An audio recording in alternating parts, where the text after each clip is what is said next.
لیکن ہماری سوچ یہ ہے کہ جب تک بیوی کو کچھ سبق سکھاتے نہیں اس وقت تک بیوی سدھرتی نہیں، لیکن ہماری یہ سوچ بالکل غلط ہے، اور یہ ہماری سوچ اس لیے بنی کہ ہم اپنی بیوی کی قربانیوں کو نظر انداز کر رہے ہیں۔ اگر ہم اس کی قربانیوں کی قدر کرتے تو ہماری سوچ بنتی ہی نہیں۔ ایک صحابی رضی اللہ عنہ اپنی بیوی کی کسی بات کی وجہ سے بڑے تنگ ہو گئے۔ وہ صحابی سوچنے لگے کہ کوئی ایسا طریقہ ہو، کوئی ایسا راستہ ہو کہ اپنی بیوی کو سبق سکھایا جائے۔ سوچا میں حضرت عمر کے پاس چلتا ہوں، وہ ذرا جلالی طبیعت کے ہیں، ان سے جا کر میں بات کرتا ہوں کہ وہ میری بیوی کی طبیعت سیٹ کرنے کا کوئی طریقہ بتائیں گے۔ بہرحال وہ حضرت عمر کے پاس آئے۔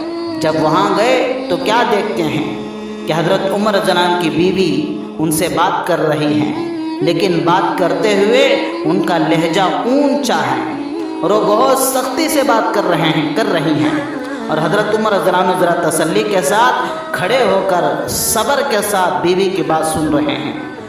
جب اس صحابی نے دیکھا میں تو اس مقصد کے لیے یہاں آیا تھا، یہاں تو پہلے ہی آگے سے باتیں سنی جا رہی ہیں، وہ واپس جانے لگے تو حضرت عمر جناب پوچھا کہ بھائی صاحب آپ کیوں آئے اور اب خاموشی سے واپس کیوں جا رہے ہوں؟ اس صحابی نے کہا اے امیر المؤمنین، جس کام کے لیے آیا تھا وہی کام یہاں ہوتے دیکھا تو میں نے سوچا کہ خاموشی کے ساتھ واپس چلا جاؤں۔ تو حضرت عمر رضی اللہ عنہ نے بلایا اور کہا دیکھو یہ میری بیوی بھی ہے، یہ میری زندگی کے لیے سکون ہے اور میرے لیے باورچن بھی ہیں کہ گھر میں سارا دن میرے لیے کھانے دانے پکانے میں لگی رہتی ہیں۔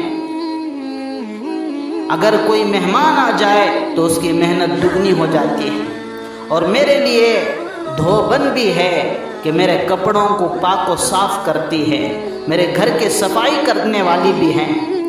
جب میری بیوی گھر کی باورچن بھی بن جاتی ہے، دھوبن بھی بن جاتی ہے، اور میرے لیے جہنم سے آڑ بھی ہے، اتنی قربانیاں میرے لیے دے رہی ہیں، تو کیا اس کی بات میں صبر سے سن نہیں سکتا؟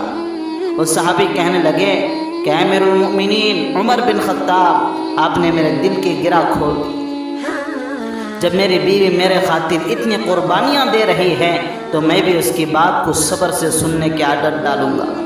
یہ بات یاد رکھیں، بیوی کے لیے شوہر سے اور شوہر کے لیے بیوی سے اچھا کوئی دوست نہیں، اس لیے کہ برے حالات کا جب سامنا ہوتا ہے تو دونوں میاں بیوی مل کر ان برے حالات کا سامنا کرتے ہیں۔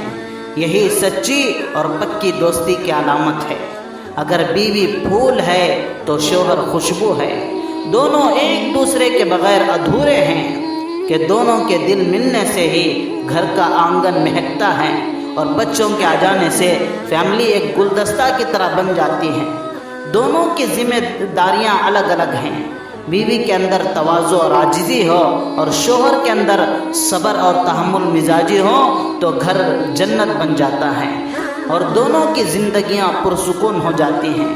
لیکن عورتیں ہمیشہ کے لیے ایک بات یاد رکھیں کہ سمجھدار بیوی وہ ہوتی ہے جو زندگی کے معاملات میں ہمیشہ شوہر کو بڑا بنا کر رکھیں، اس لیے کہ شوہر کو اللہ پاک نے مرتبے میں بڑا بنایا ہے۔